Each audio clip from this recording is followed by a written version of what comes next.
నీ కృప నాకు ఉంటే చాలు యేసయ్యా, కృపలేనిదే నేను బ్రతుకలేనయ్యా.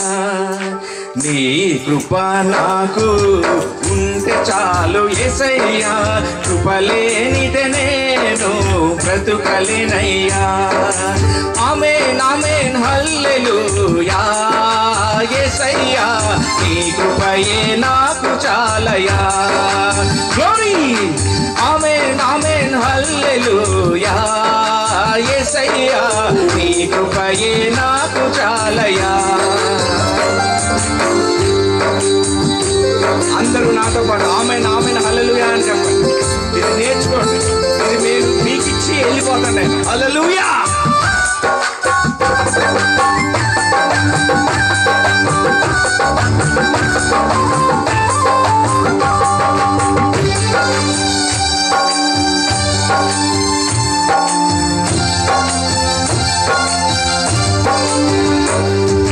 సింహపు పిల్లలు ఆకలి కొనినా, నిన్ను నమ్మిన బిడ్డలు ఆకలి కొనరు.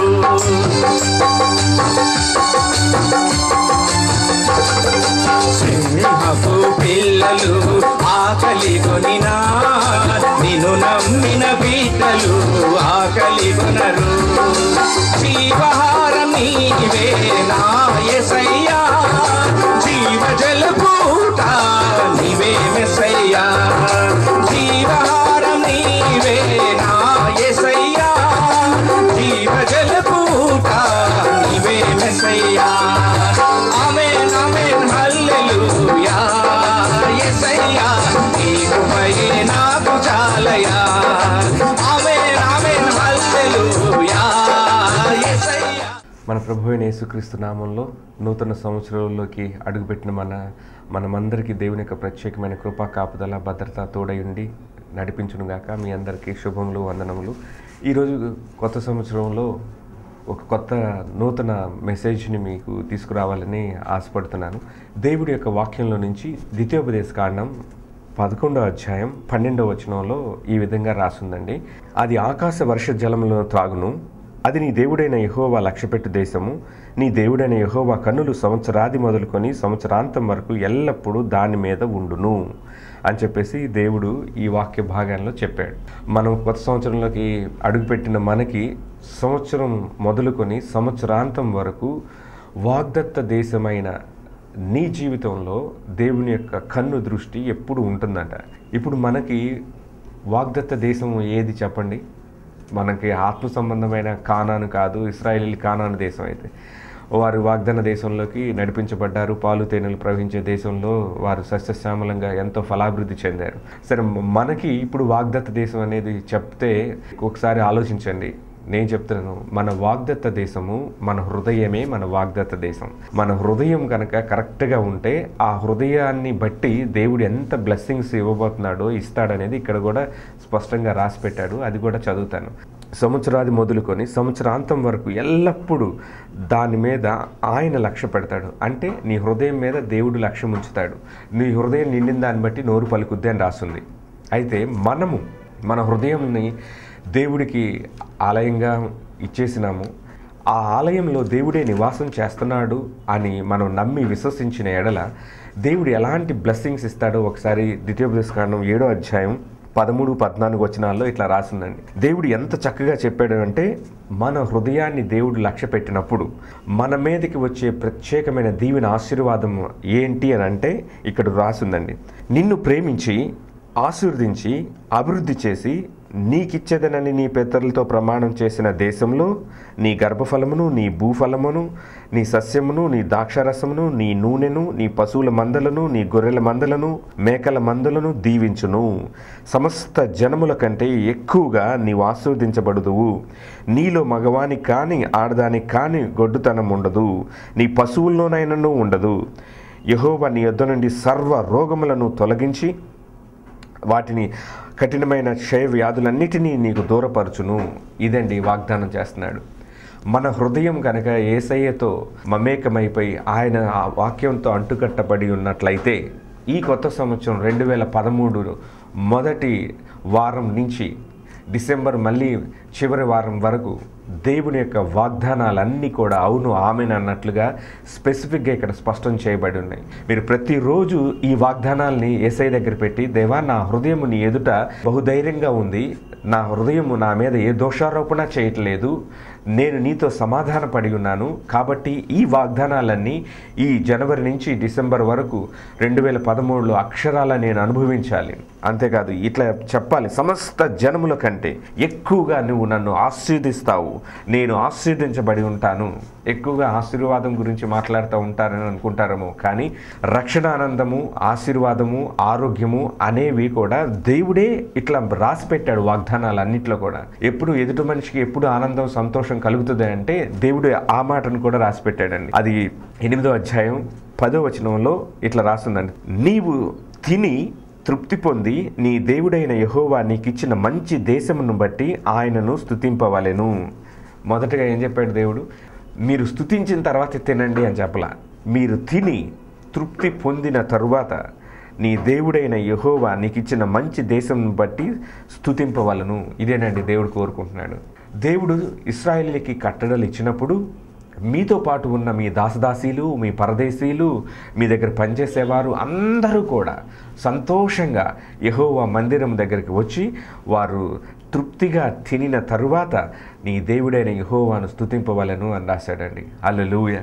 ఇక్కడ ఎన్ని వాగ్దానాలు ఉన్నాయంటే, ఇక్కడ ఆ కాలంలో ఆ దేశంలో వాళ్ళు పండించే పంట ద్రాక్ష తోటలు, ఆ తర్వాత ఎక్కువగా గొర్రెలు, మందలు, పశువులు అవి ఉండేవి. మరి మనకి ఇప్పుడు ఇక్కడ మనం ఏం పండిస్తున్నామంటే, రకరకాల జిల్లాలో రకరకాలుగా పండిస్తారు. ఈ జిల్లాలో వరి ఎక్కువ, చెరుకు, వేరే తోటలు అన్నీ ఉంటాయి. కొన్ని జిల్లాల్లో పత్తి, మిరప ఇవన్నీ ఉంటాయి. అయితే దేవుడు అంటున్నాడు, ఇవన్నీ కూడా నేను ఆశీర్వదిస్తాను, బహుగా దీవిస్తాను, గొప్పగా ఆశీర్దిస్తాను, దాంట్లో గొడ్రాలనే వాళ్ళు ఉండరు, పశువుల్లో కూడా ఉండరు అని చెప్పి దేవుడు వాగ్దానం చేస్తున్నాడు. మనం ఈ 2013లో ఈ వాగ్దానాన్ని నమ్మి యేసయ్య దగ్గర మన హృదయాన్ని ఆయన ఎదుట పాదాల దగ్గర పెట్టి, దేవా నేను విరిగి నలిగిన మనసుతో నీ సన్నిధికి వచ్చానయ్యా, ఇదిగో రాసి ఉన్న ఈ మాటలన్నీ అక్షరాల నా జీవితంలో నిజం చేయయ్యా అని చెప్పి దేవుడిని స్తుతిస్తూ ఆరాధిస్తూ ఉన్నప్పుడు నిశ్చయముగా నీ హృదయ కోరిక సిద్ధింపబడి నీ ఆలోచన యావత్తును కూడా దేవుడు సఫలీకృతం చేస్తాడు.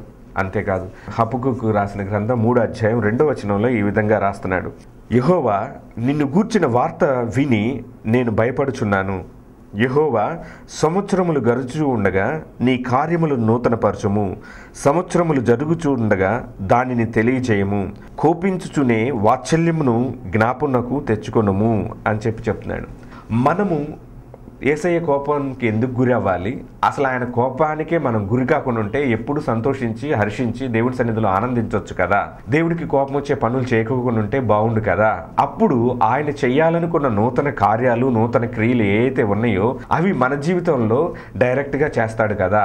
దేవుడి వాక్యం అదే జరుగుతుంది. దేవా సంవత్సరములు గడుచు ఉండగా నీ కార్యములను నూతనపరిచి సంవత్సరములు జరుగుచుండగా దానిని నాకు తెలియజేయము అని చెప్పి మనము ముందుగానే లార్డ్ 2013 ఇయర్ ప్లాన్లో మనం ఏ పనులు చేయాలి, ఏ విధంగా దేవుడి యొక్క నడిపింపుతో ముందుకు వెళ్ళాలి అనేది ముందుగానే దేవుడి సన్నిధిలో తెలుసుకోవాలని దీని భావం. సంవత్సరములు గడుచుచూ ఉండగా నీ కార్యములను మాకు తెలియచేయ్యా, నిశ్చయముగా నూతన క్రియలు మా జీవితాల్లో జరిగించు ప్రభువా అని చెప్పి ప్రతి ఒక్కరూ అడగాలండి. ఏదో సంవత్సరాలు వచ్చినాయి పోతున్నాయి, 2012 వచ్చింది వెళ్ళిపోయింది, 13 కూడా అంతే వస్తుంది వెళ్ళిపోద్ది అనేది కాదండి.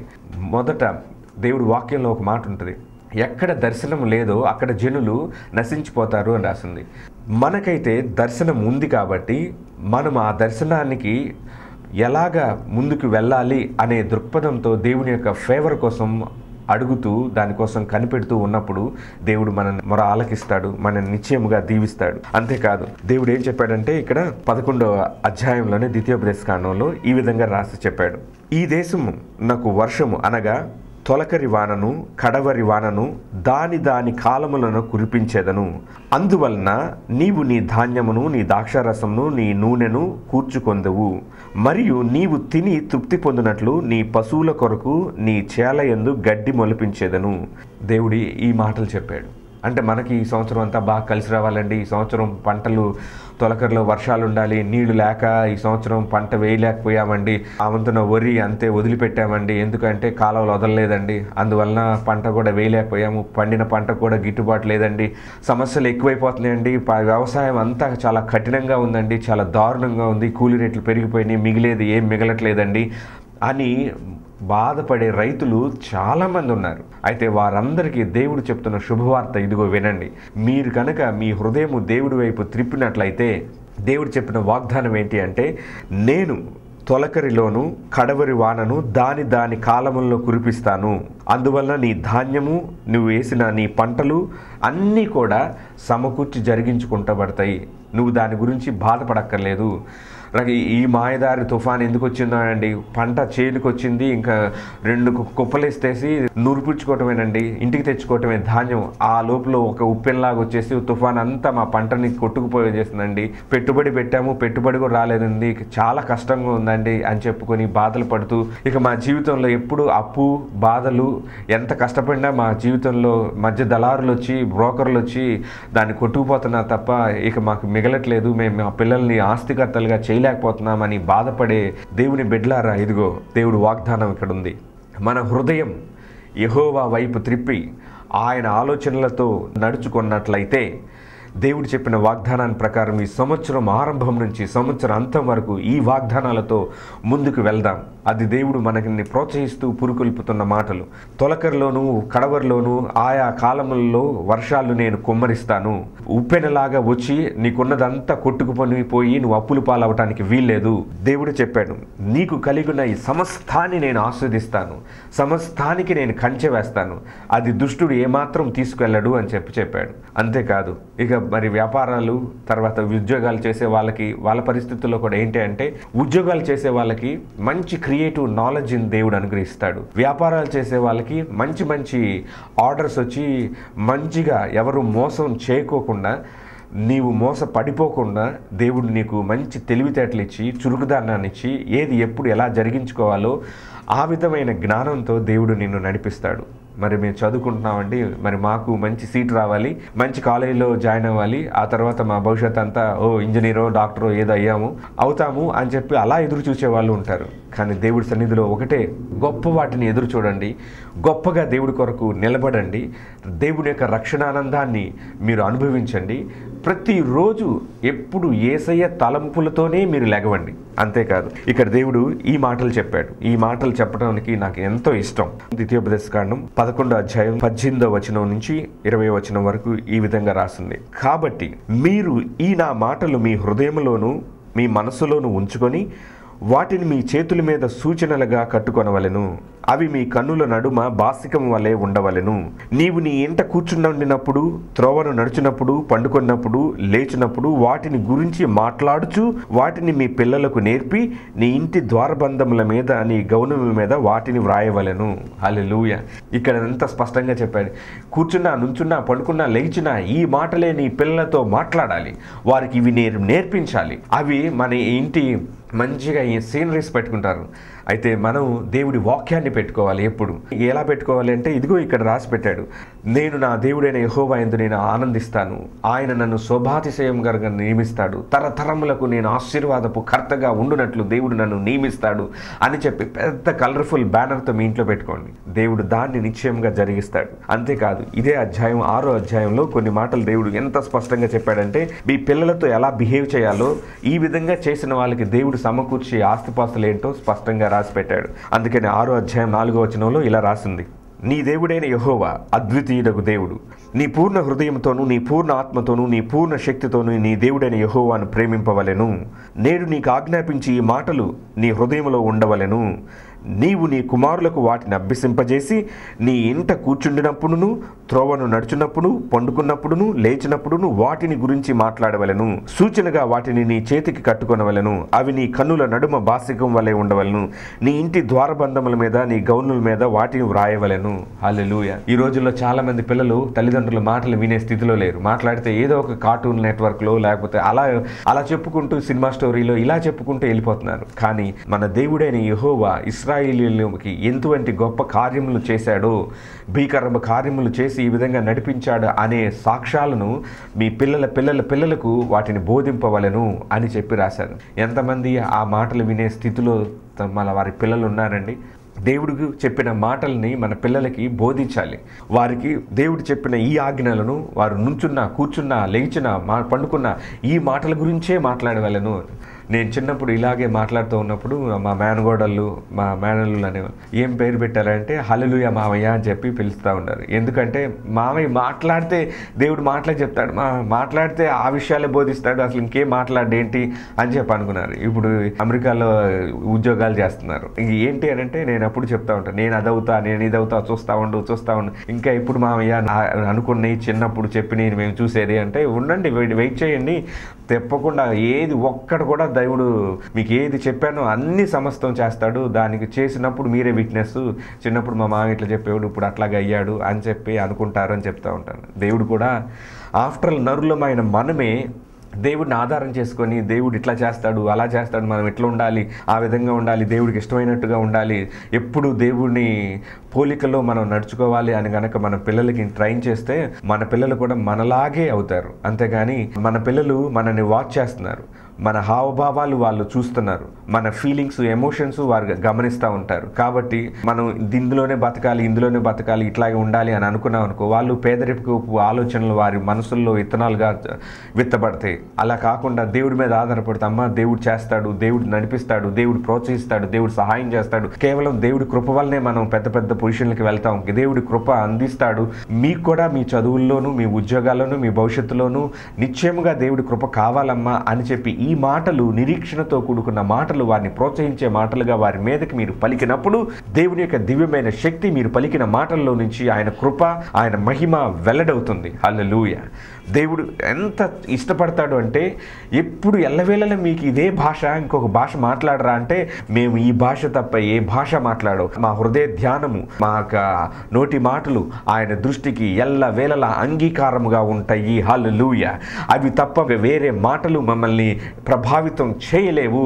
ఎందుకంటే మేము ఆయనతో అంటుకట్టబడి ఉన్నాము కనుక, క్రీస్తు యేసునందు మేము అంటుకట్టబడి ఉన్నాము కనుక ఇక మాలో మేము కాదు బ్రతికేది, క్రీస్తే మా యందు బ్రతుకుతాడు. ఎందుకంటే ఆయన జీవం మాలో నుంచి బయటికి వెళ్తుంది. కాబట్టి ఆయన జీవంలో సమాధానం ఉంది, సంతోషం ఉంది, ఆనందం ఉంది, సమృద్ధి ఉంది, శాంతత మనసుకి ఉన్నాయి. కాబట్టి మమ్మల్ని చూచిన వాళ్ళు, మాతో మాట్లాడే వాళ్ళకి కూడా అట్లాంటి జీవం, సమృద్ధి మేము పంచిపెట్టి ఇచ్చేవారిగా దేవుడు మమ్మల్ని ఇప్పటి నుంచి ఈ విధంగా ఉంటే ఎల్లవేళ మా బ్రతుకు దినములన్నీ కూడా ఆ విధంగా మాకు దేవుడు చేస్తాడు. హల్లెలూయా అనే నిరీక్షణని నీ హావభావాల్లోనూ, నీ యొక్క జీవితపు నైజంలోనూ కనపడుతూ ఉండాలి. ఎప్పుడు భయపడుతూ ఉన్న భావాలు ఎదుటి వాళ్ళకి కనపడనివ్వద్దు. ఒకవేళ నిజంగా నీకు భయం వచ్చినా రూమ్లో తలుపేసుకొని దేవా దీనికి సమస్యకి మాకు పరిష్కారం ఇవ్వండి అని చెప్పి నువ్వు అడగాలి. ఎల్లవేళలా దేవుడి మీద ఆధారపడుతూ నేర్చుకుంటా ఉన్నప్పుడు, దేవుడి పని చేస్తూ ఉంటే, దేవుడి బిడ్డలారా మీరు భయపడొద్దు, అధైర్యపడొద్దు. దేవుడి ఇచ్చిన వాగ్దానం ఇక్కడ చూడండి. ఈ కొత్త సంవత్సరంలో 2013లో దేవుని సేవ చేస్తున్న దేవుని జనాంగమా, ఈ విధంగా మీరు ఎంకరేజ్ చేయబడండి.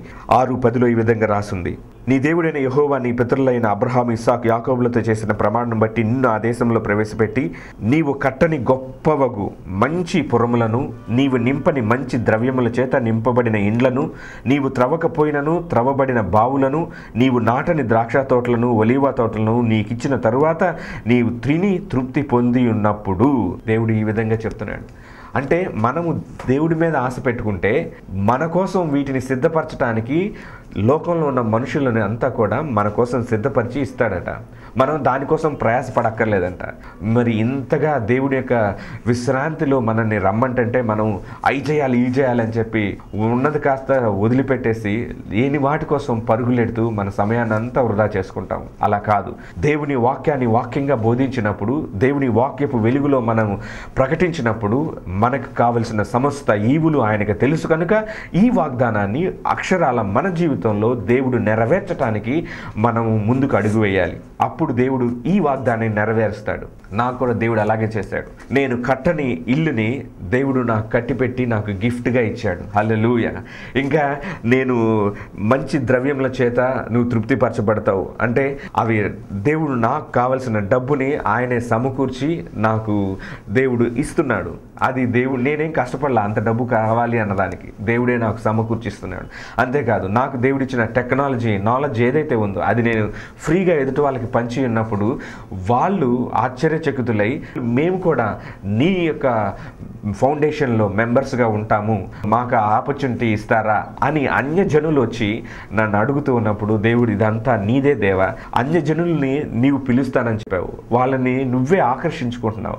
నా తెలివితేటలు కానీ నా యొక్క వాక్చాతుర్యాన్ని బట్టి కానీ నా మాటలను బట్టి కానీ నేను ఎవరిని ఆకర్షించలేను. కేవలం నీ ఆత్మ వారిని తీర్పును గూర్చి నీతిని గూర్చి పరిశుద్ధాత్మ పాపంను గూర్చి ఒప్పింప చేసిన నాడే నీ దగ్గరికి వాళ్ళు ఆకర్షితులు అవుతారు. ఈ మధ్య చాలామంది దేవుడి సన్నిధికి అన్యజనులు వచ్చి ఇట్లా ఉన్నాం అని కౌన్సిలింగ్ తీసుకుంటా ఉన్నప్పుడు నాకు చాలా సంతోషం వేస్తుంది. Yes Lord, this ministry is for them. వారి కోసమే నువ్వు నన్ను పిలిచావు. అలాగే ఈ విజయవాడలో మీకు ఏం కావాలో చెప్పండి sir, A type of work అయినా చెప్పండి, మేము చేసి పెడతాం అని చెప్పేసి నా మాటలు విని వాళ్ళు నాకు సహాయం చేసి పెడతాము అని చెప్పుకుంటున్నప్పుడు నేను అనుకున్నాను, దేవా వారిలో ఉన్న ఆ ఆశను చూసి వారికి ఉన్న సమస్యలు తీర్చి వారికి ఉన్న బాధలను తీసేసి వారికి ఏది కావాలో అది నిశ్చయముగా వారి పలికిన మాటను బట్టి చేసిన వాగ్దానాన్ని బట్టి నువ్వు నెరవేర్చు దేవా అని చెప్పి ప్రార్థన చేసినప్పుడు దేవుడు వినడాన్ని నిశ్చయముగా వింటాడు. అందుకనే ఆ విధంగా ఎవరైతే నిబంధన చేసుకుంటూ వస్తున్నారో వారందరి మీదకి దేవుని యొక్క దీవెన ఆశీర్వాదాలు వెళ్ళాలని, కొలత లేకుండా నాకు దేవుడు ఎట్లాంటి అద్భుతాలు చేశాడో అట్లాంటి అద్భుతాలు వాళ్ళకు కూడా చేయాలని, ఆయన అద్భుతకరుడు, ఆశ్చర్యకరుడు, ఆలోచనకర్త, నిత్యుడగు తండ్రి, బలవంతుడగు దేవుడు, ఉన్న వాటిని లేనట్టుగా లేని వాటిని ఉన్నట్టుగా పిలిచే దేవుడైన యెహోవా మనకు తోడుగా ఉన్నప్పుడు దేవుని బిడ్డలారా భయపడొద్దు, జడియవద్దు, దిగులు పడొద్దు, బెదరవద్దు అని దేవుడే మనల్ని హెచ్చరిస్తూ ఉన్నాడు, ప్రోత్సహిస్తూ ఉన్నాడు. హల్లెలూయా. ఇంకా దేవుడు చెప్పిన ఈ వాగ్దానాలన్నిటినీ కనుక చూస్తే ద్వితీయోపదేశకాండం 28వ అధ్యాయంలో కూడా ఆయన ఎంత చక్కటి మాటలు రాశాడంటే ఇది చాలా మందికి తెలుసు. ద్వితీయోపదేశకాండం 28వ అధ్యాయం అనగానే ఇక అన్నీ చెప్పేస్తారు. కానీ దేవుడు ఎంతగా గనక మన హృదయం, మన యొక్క దేశం, మన వాగ్దత్త దేశం ఏంటి అంటే మన హృదయము యేసయ్యకి ఇష్టపూర్వకంగా ఉన్నప్పుడు యేసయ్య మనల్ని ఎలా దీవిస్తాడనేది మీ ఎదుట ఉంచుతాను. 28వ అధ్యాయం 1వ వచనం నుంచి 8వ వచనం వరకు ఇలా దీవెన ఆశీర్వాదాన్ని అంతా ఇలా పలికాడండి. ఇదే అండి యేసు ప్రభువు వారిని నమ్ముకున్న వారి యొక్క జీవితాల్లో దేవుడు చేయాలనుకున్న నిత్య సంకల్పం, ఆయన చిత్తం. ప్రతి నరుడిలో విశ్వసించిన ప్రతి వాణిలో దేవుడి యొక్క చిత్తం ఏంటి అనేది అంటే ఇదే. మా జీవితంలో దేవుడి చిత్తం ఏంటో చెప్పండి అలాగే అడుగుతూ ఉంటారు. చాలామందిని కలుసుకుంటున్నప్పుడు నేను వాక్యంతో అన్యులతో మాట్లాడుతూ ఉన్నప్పుడు వాళ్ళు అంటారు, మనకు రాతండి, కర్మఫలం అండి, దాన్ని ఎవరు తప్పించలేదండి. మీ బైబిల్లో కర్మ సిద్ధాంతం లేదేమో, ఇంకో జన్మ ఉండదేమో అని అనుకుంటారండి, కానీ మాకైతే జన్మలు ఉంటాయని అనుకుంటారు. కానీ దేవుడు వాగ్దానం ఎలా ఉందో చూడండి. నీ దేవుడైన యెహోవా మాట శ్రద్ధగా విని నేడు నీకు ఆజ్ఞాపించిన ఈ ఆజ్ఞలన్నింటిని అనుసరించి నడుచుకొని ఎడల నీ దేవుడైన యెహోవా భూమి మీద ఉన్న సమస్త జనుల కంటే నిన్ను హెచ్చించును. నీవు నీ దేవుడైన యెహోవా మాట విని ఎడల ఈ దీవెనలన్నీ నీ మీదకి వచ్చి నీకు ప్రాప్తించును. నీవు పట్టణంలో దీవించబడతావు, పొలంలో దీవించబడతావు. నీ గర్భఫలము, నీ భూఫలము, నీ పశువుల మందలు, నీ దుక్కిటెద్దులు, నీ గొర్రె మేకల మందలు దీవింపబడును. నీ గంపయు పిండిని పిసుకు, నీ తొట్టియు దీవింపబడును. నీవు లోపలికి వచ్చినప్పుడు దీవించబడతావు, వెలుపలికి వెళ్ళినప్పుడు దీవించబడతావు. నీ మీద నుండి నీ మీద పడు నీ శత్రువులు యెహోవా నీ ఎదుట నుండి హతమగునట్లు చేయను. వారొక త్రోవను నీ మీదకు బయలుదేరి వచ్చి 7 త్రోవలు నీ ఎదుట నుండి పారిపోదురు. నీ కొట్లల్లోనూ నువ్వు చేయు ప్రయత్నములన్నిటిలోనూ నీకు దీవెన కలుగునట్లు యెహోవా ఆజ్ఞాపించును. నీ దేవుడైన యెహోవా నీకు ఇచ్చిన దేశంలో ఆయన నిన్ను ఆశీర్వదించును. హల్లెలూయా. నువ్వు అప్పిస్తావే గాని అప్పు చెయ్యవు. యెహోవా నీ దేశం మీద వర్షము దాని కాలములందు కురిపించుటకును, నీవు చేయు కార్యమంతటిని ఆస్వాదించుటకును ఆకాశమున తన మంచి ధననిధిని తెరుచును. నీవు అనేక జనములకు అప్పిస్తావే కానీ అప్పు చెయ్యవు. నేడు నీకు ఆజ్ఞాపించిన మాటలన్నిటిలో దేని విషయంలోనూ కుడికి గాని ఎడమకు గాని తొలగిపోకు. హల్లెలూయా. ఈ కొత్త సంవత్సరంలో దేవుడు నీకు ఇచ్చిన వాగ్దానాలు ఏంటి అని అంటే ఇదిగోండి, ఈ ద్వితీయోపదేశ కాండంలో యేసుక్రీస్తు ద్వారా నీ వాగ్దత్త దేశమైన నీ హృదయాన్ని యేసయ్యకి సంపూర్ణంగా అప్పగించినప్పుడు నీ హృదయంలో దేవుడు ఎటువంటి దీవెన ఆశీర్వాదాన్ని కలుగు చేస్తాడో అని స్పష్టంగా ఇక్కడ రాసి పెట్టాడు. రా, వచ్చి దీన్ని అనుభవించు, దీన్ని నీ జీవితంలో క్రియారూపకంగా దాల్చు. నీవు దేవుని సన్నిధిలో స్తుతించడానికి, హర్షించడానికి ఈ వాగ్దానాలన్నీ నీకు హేతువై నిన్ను నీ మీదకి ఆశీర్వాదపు వర్షము తుఫానులాగా వచ్చేయాలి. నీ ఇంట సర్వ సమృద్ధి ఇలయతాండం చేయాలి. దేవుని యొక్క కృప, దేవుని యొక్క ఆశీర్వాదం, దేవుడి యొక్క ఐశ్వర్యం, దేవుడి యొక్క ఆరోగ్యం నీ యొక్క శరీరంలోకి, నీ యొక్క కుటుంబంలోకి, నీ యొక్క పిల్లల మీదకి నిశ్చయముగా దిగి రావాలని పట్టుదలతో దేవుని సన్నిధిలో ప్రార్థించి నీ హృదయాన్ని ఆయనకు అప్పచెప్పినప్పుడు దేవుడు నిశ్చయముగా ఆశీర్వదిస్తాడు. అందుకనే నేను దేవుడితో ఒక మాట చెప్తాను, దేవా నా హృదయం అనే పలక మీద నీ మాటలను నేను చెక్కుకున్నాను దేవా. విశ్వాసం అనే ఉలితో హృదయం అనే పలక మీద నీ మాటలు నేను చెక్కుకున్నాను, దీన్ని ఎవ్వడు తీసివేయలేడు దేవా, అందుకై నీకు స్తోత్రం అని చెప్పుకున్నాను. ఈ యొక్క కొత్త సంవత్సరంలోకి అడుగుపెట్టిన మీరు మీ జీవితాల్లో కూడా ఇట్లాంటి దీవెన ఆశీర్వాదం రావాలని ఆశపడుతున్నాను. మీ జీవితాల్లో విశేషమైన దేవుని యొక్క సమాధానం మీ హృదయ తలంపులకు, ఆలోచనలకి కావలిగా తోడయుండి నడిపించునుగాక. ఆమేన్. ఒక క్షణం ప్రార్థన చేసుకుందాం దేవుని సన్నిధిలో.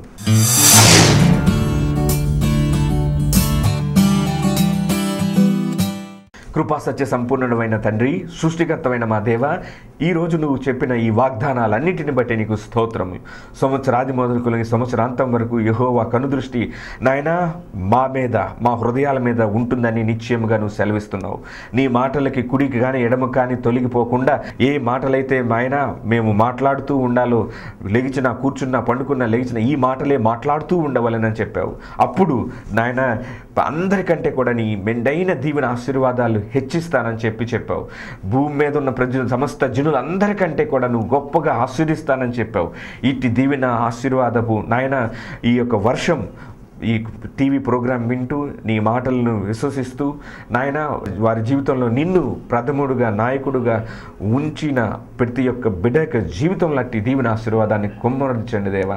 అలాగే ఈ ఫౌండేషన్లో పార్ట్నర్స్ అయిన ప్రతి బిడ్డ మీదకి ఇట్టి దీవెన ఆశీర్వాదాలు, న్యూ ఇయర్ బ్లెస్సింగ్స్, 2013 బ్లెస్సింగ్స్ ఏవైతే నువ్వు ఇప్పుడు చెప్పావు అట్టి బ్లెస్సింగ్స్ అన్నీ కూడా those who are connected to this anointing, you bless them, prosper them, promote them, protect them, progress them, empower them, edify them, enrich them, counsel them, reconnect them, transform them, renew their minds, oh God, in order to reflect your image.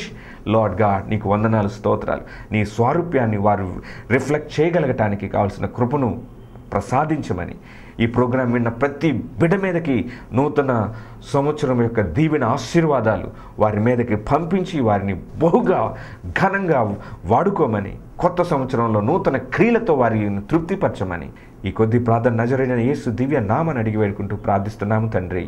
Amen. ఈ programme ప్రతి గురువారం 8ంటికి వస్తుంది. అలాగే repeated programme సోమవారం 4:30కి వస్తుంది. అలాగే ప్రార్థనకి రావాలనుకున్న, counselling రావాలనుకున్న Joy centre అని రోజు చెప్తానే ఉన్నాను. మీరు వినండి, ఉపయోగించుకోండి. వచ్చిన వాళ్ళు చాలా దీవించబడుతున్నారు, ఆస్వాదించబడుతున్నారు. మిమ్మల్ని హృదయపూర్వకంగా ఆహ్వానిస్తున్నాను. ఇప్పుడు చక్కటి దేవుడు ప్రాంగణాన్ని నాకు ఇచ్చాడు, కళాంజలి వెనుక మసీద్ రోడ్లో. మీరు ఫోన్ చేసి రండి, దేవుని సన్నిధిలో బహుగా ఆస్వాదించబడండి. మరొకసారి నూతన సంవత్సర శుభాకాంక్షలు. God bless you.